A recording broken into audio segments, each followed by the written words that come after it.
ముందుగా పాదయాత్ర గారితో ప్రారంభిద్దాం. పాదయాత్ర గారు నమస్కారం అండి. నమస్తే అండి.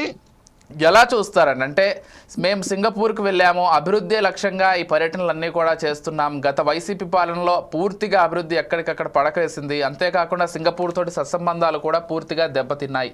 ఇది టీడీపీ చెప్తున్నటువంటి మాట, లేకపోతే చంద్రబాబు గారు, లోకేష్ గారు పదే పదే చెప్తున్నటువంటి మాటగా అనుకోవాలి. ఇక సింగపూర్కి వెళ్ళొచ్చిన తర్వాత మనకు చాలా లాభం చేకూరింది అంటూ ఐటీ కారిడార్ విషయంలో కావచ్చు, లేకపోతే రెన్యూవబుల్ ఎనర్జీ విషయంలో కావచ్చు, ఇవన్నీ కూడా మేము తీసుకొచ్చామని చెప్తున్నారు. ఏం చెప్తారు, ఎలా చూస్తారు ఈ అంశాన్ని? ముందుగా ఫోర్ సైడ్స్ వీక్షకులకి, ప్యానెల్లో ఉన్న పెద్దలకి, రాష్ట్ర ప్రజలకి మీకు శుభ సాయంత్రం. మానవుడే మహనీయుడు, మనిషే దేవుడు, సత్యమేవ జయతే, సత్యమునే పలకవలను అనేది మనం అనుకోవాలి. ఇక విషయానికి వస్తే సింగపూర్ చంద్రబాబు నాయుడు గారి కుటుంబం వెళ్ళడం ఇప్పుడు కొత్త ఏమీ కాదు. అనేక సార్లు గతంలో ముఖ్యమంత్రిగా చేసినప్పుడు కూడా అనేక సార్లు పలుమార్లు సింగపూర్ వెళ్ళిన సందర్భాలు ఉన్నాయి.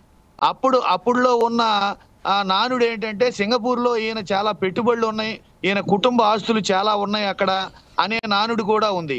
ఈయనకి అత్యంత సన్నిహితుడు ఈశ్వరన్, మాజీ సింగపూర్లో మంత్రివర్యులు ఈశ్వరన్ గారు అనేక కేసుల్లో ఇరుక్కొని ఆయన ఆ జైలు పాలైన సందర్భాలు కూడా ఉన్నాయి. ఇవన్నీ మనం గమనించి చూసినప్పుడు తీగలాగితే డొంక కదిలినట్టు ఆ ఈశ్వరన్ గారిని పలకరించడానికి వెళ్ళారా, లేకపోతే ఆ ఈశ్వర గారిని కదిలిస్తే వీళ్ళ డొంక ఏమన్నా కదిలిందా అనే అనుమానాలు ఇప్పుడు హఠాత్తుగా సింగపూర్ వెళ్ళడం వల్ల మనం అనుకుంటాం. ఎందుకు నేను ఈ మాట అంటానంటే, గతంలో కూడా ఇట్లా సింగపూర్ వెళ్ళి సింగపూర్ టౌన్షిప్ అని చెప్పేసి అమరావతిలో వేల ఎకరాలు భూములు కేటాయించి వాళ్ళు ఏమి చేయకుండా వదిలేసి వెళ్ళిపోయిన సందర్భాలు ఉన్నాయి. అట్లానే ఈ ప్లాన్స్ అని అవని ఇవని రకరకాలుగా చెప్తారు.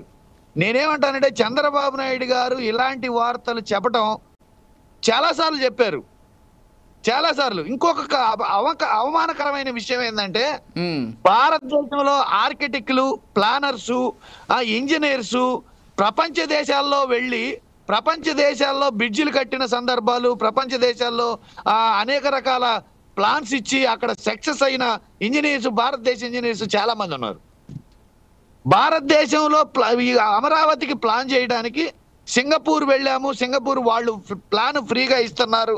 ఫ్రీగా ఇచ్చేది ఏందండి? నాకు అర్థం కాలేదు. ప్లాన్ ఫ్రీగా ఇచ్చేది ఏంది? ప్లాన్ అనేది మానవ మెదడులో ఉన్న ఒక ఐడియా, అదొక స్కెచ్. ఆ స్కెచ్ భారతదేశంలో అంతకంటే మేధావులు భారతదేశంలో చాలా మంది ఉన్నారు. ఇవన్నీ మనం చెప్పుకుంటూ వెళ్తే చంద్రబాబు నాయుడు గారు పెట్టుబడులు తీసుకురావడానికి వెళ్ళారా, లేకపోతే ఈయన పెట్టుబడులు అక్కడ పెట్టడానికి వెళ్ళారా అనే సందేహాలు అనేకం కలుగుతున్నాయి.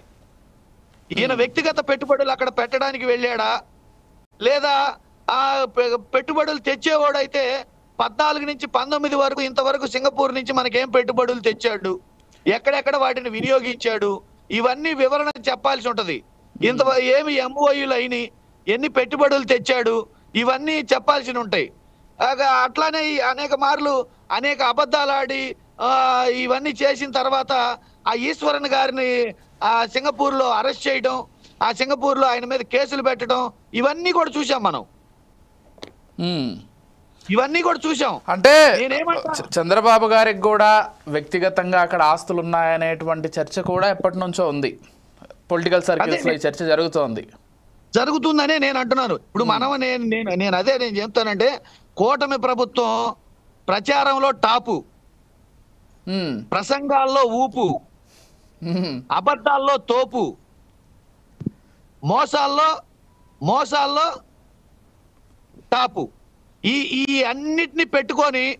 వీటన్నిటిని పెట్టుకొని వాళ్ళు ఈ ప్రజల్ని నమ్మించలేక రాష్ట్రంలో ఉన్న పరిస్థితులు, రాష్ట్రంలో ఉన్న కూటమి నాయకుల్ని, మంత్రులని గ్రామ స్థాయి నుంచి అగ్రగా సీఎం స్థాయి, డిప్యూటీ స్థాయి వరకు ప్రజల్లో ఎక్కడ మీటింగులు చెప్పలేకపోతున్నారు, ప్రచారాలు చేసుకోలేకపోతున్నారు, ప్రజలు అడిగే ప్రశ్నలకి సమాధానం చెప్పలేకపోతున్నారు, ప్రతిపక్షాల ప్రశ్నలకి సమాధానం చెప్పలేకపోతున్నారు, ఇచ్చిన హామీలు నెరవేర్చలేకపోతున్నారు.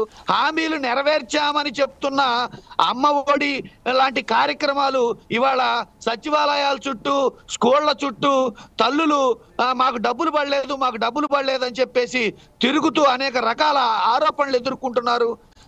పెన్షన్లు ఇచ్చామని చెప్పి ఘనంగా చెప్పుకున్న వాటిల్లో ఇంతవరకు 14 నెలలు అయితే ఒక్క కొత్త పెన్షన్ ఇవ్వలేకపోయారు. ఉన్న పెన్షన్లలో గత ప్రభుత్వం ఇచ్చిన పెన్షన్లో సుమారు 5 లక్షల పెన్షన్లు తీసేశారు. ఇవన్నీ గమనించుకుంటూ పోతే ఆడబిడ్డ నిధి ఇవ్వలేదా, మరి నిరుద్యోగ భృతి ఇవ్వలేదా, ఉచిత బస్సు ఇంతవరకు రాలేదా, అట్లనే రైతు భరోసా ఇంతవరకు ఇవ్వలేదా? ఒకటి కాదు, రెండు కాదు, చెప్పుకుంటూ పోతే బొచ్చెడున్నాయి సమస్యలు. రాష్ట్రంలో అనేక రకాల సమస్యలతోటి కనీసం ఆడబిడ్డల మాన ప్రాణాలు కూడా అరికట్టలేని పరిస్థితి, ల్యాండ్ ఆర్డర్ను కాపాడలేని పరిస్థితి. వీటన్నిటి సమస్యల నుంచి తప్పుకొని ప్రశాంతంగా వ్యక్తిగత వ్యాపారాలు చేసుకోవడానికి, పెట్టుకోవడానికి తండ్రి కొడుకులు వెళ్ళారనేది మా అనుమానం. ఓకే, ఎస్, ఒక్కసారి మనం గఫూర్ గారితో మాట్లాడదాం. గఫూర్ గారు నమస్కారం అండి.